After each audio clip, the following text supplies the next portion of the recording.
What up, guys? This is the Don here with Yugioh Gaming Channel, back with another deck profile for you guys. My bro, coming in what place and what deck you use? I got second place with Magical Musket. Magical Musket? Yep. Really? Let's check this out. All right. Let's start with main deck monsters. We got 3 Magical Musketeer Starfire. So special summon from the deck when you activate, well, when a spell or trap card is activated in the same column, and all the Magical Muskets share an effect while they're on the field, you can activate Magical Musket spells and traps for your hand. Then we got 3 Caspar, he's the main searcher, and 1 Doc to round out the Magical Musketeer monsters. He recycles your Magical Musket cards from graveyard. Then we go into what really drives this deck. 2 Fiendsmith Engravers. When Lacrima came out, which she's up next, I ended up dropping one of them, which I kind of regret, but it still works with the 2. Yeah. I can live with that. And then, of course, 1 Lurie to round them up. And then we got engine number 4, no, 3, Diabell Star the Black Witch, just 1 of her. That's all you really need, right? That's all I need in this version, yeah. And then engine number 4, Unchained Soul of Sharvara. To be honest, I want to cut the Unchained cards because there's so many duels where I either open both Sharvara and the Chamber, or just the Chamber, when I can't do anything with it. And it's just the most annoying thing in the world. I'm giving serious thought into dropping the Unchained. And then to round out the monsters, I just got run 3 Ash, just for Mulch Army, basically. On to the spells, there is a lot of them. We got 3 Fiendsmith Track, because lo and behold, pretty much the entire deck is Light Fiends. Nice. Then we got 3 Deception of the Simple Spoils.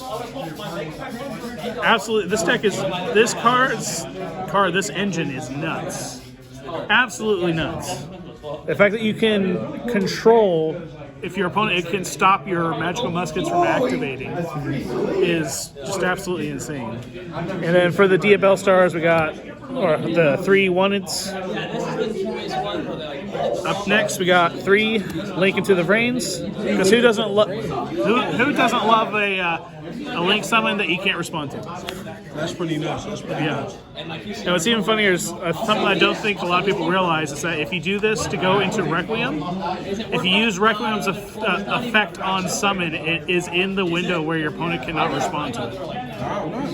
So it's hilarious when it comes up. Then we run 3 Forbidden Droplet. Honestly, this card didn't come up until the last round, and at that point it was just funny. But it's just too good of a card not to run. Then I run 3 Talents. This one I'm considering dropping down to 2, just because it did clog up my hand in round 1. But I mean, it's still an amazing card. Then we got our 1 Magical Musket spell, which is Cross Domination. Quick play, negate the effects of a monster and drop its attack and defense to 0. Is again just an insane card. And then I run 1 Called By, because it's just too good of a card not to run. 1 Hallowed Azamina. Now, when I first picked all this stuff up, I didn't realize that the fusion summon effect of this card was not once per turn. So now that I know that, it's even better. Next card is one that I may drop. I'm running 1 Azamina Debtors, just so I have another way of going into the Azamina stuff. And then 1 Fiendsmith Saint is another card I feel like I could just drop because it never comes up. Then to round it up, we got Traps. 1 Magical Musket Last Stand, because who doesn't love a spell trap negate from the hand? That's pretty bro. 1 Dancing Needle, because who doesn't love DD Crow for 3? And then 1 Desperado. This card always comes up. There's never been a time where this card did not come up. It's the Musket card spells and traps are just too good, but not good enough to run multiples because you can just recycle them with Doc. And then to round it up is the Abominable Chamber of the Unchained. Only used it once in this tournament, and it really didn't matter. On to the side deck. I run 3 Ghost Sister and Spooky Dogwood. This actually came up in round 1. I was playing against Ancient Gear. I gained 6,000 life points, survived the turn, and then came back with a 7,000 attack point Desiree. And then I run Magnamut and a Druid Worm. This actually helped out in my round 3. Kept me from losing, which ended up making us go into a draw. But if it weren't for them, I would have lost 100%. Then I run 3 Dark Hole. I kind of wish these were Raigekis, but I don't have Raigekis at the moment. But Dark Hole's still really good either way. This also helps like with the Mimighoul matchup, because at our locals there's a lot of them. But Now that you influenced them. very true. But the Diabell Star and Azamina stuff deal with that easily as well. Then I run 1 Feather Duster. Honestly, this card did not come up the entire time. It could have, but it never did. I side Triple Imperm.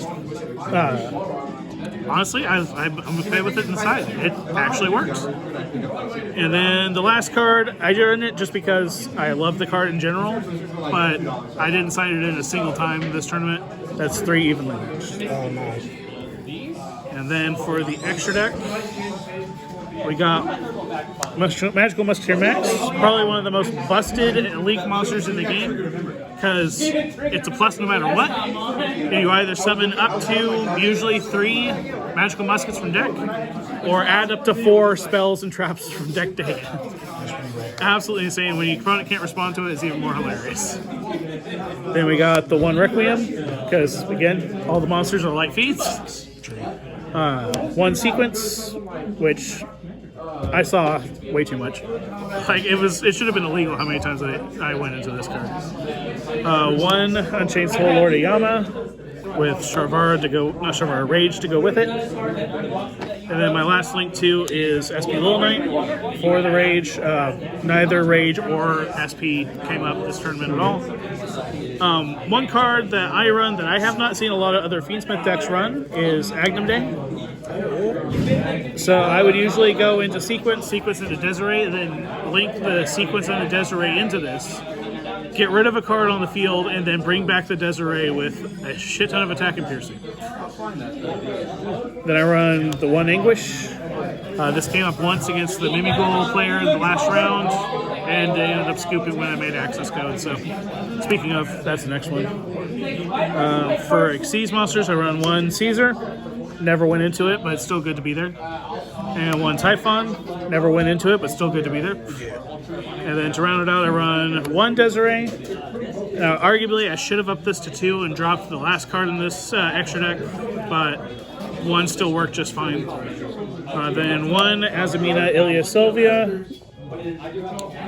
This is why I love the Azamina stuff in this deck so much, because you can just Hallowed into it. You activate Hallowed underneath one of your muskets. Go into this, and now your opponent cannot respond to your musket because you just negate whatever they're trying to respond. 1 Murcielago to search whatever you need. Oftentimes I would use it to search a second Deception while I have 1 engraved.